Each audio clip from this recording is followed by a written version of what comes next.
নমস্কাৰ সকলোকে সুপ্ৰভাত মানুহে যদি হাৰ পাই সপোন দেখিবলৈ আৰম্ভ কৰে আৰু সেই সপোনক আগত ৰাখি যদি মানুহে পৰিকল্পিতভাৱে পৰিকল্পনা কৰে পদ্ধতিগতভাৱে কাম কৰে তেনেহলে নিশ্চয় এদিন সফল হ'ব মোৰো এদিন সপোন আছিল মই এখন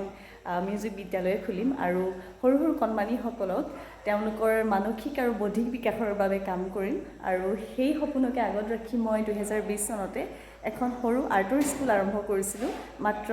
তবলাত 2জন ছাত্ৰ আছিল আৰু আৰ্টৰ 7জন আছিল কিন্তু বৰ্তমানে আজি 2025 চনৰ একেবাৰে শেষ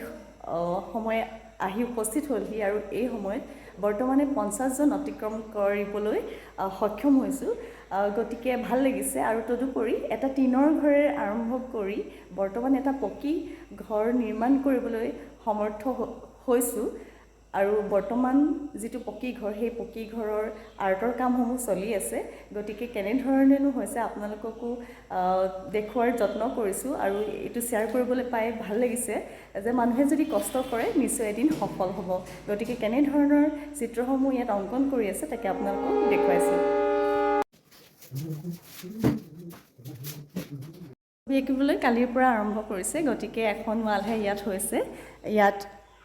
এনেদৰে ক্লাসিক্যাল ফৰ্মত দুগৰাকী নৃত্য কৰি থকা ছবি ইয়াত অকা হৈছে আৰু ইফালে গোটেই ঘৰটোতে ইয়াৰ ৱালসমূহত অংকন কৰা হ'ব গতিকে কেনে ধৰণৰ ছবিনো আঁকিব নিশ্চয় মই আপোনালোকক দেখুৱাই যাম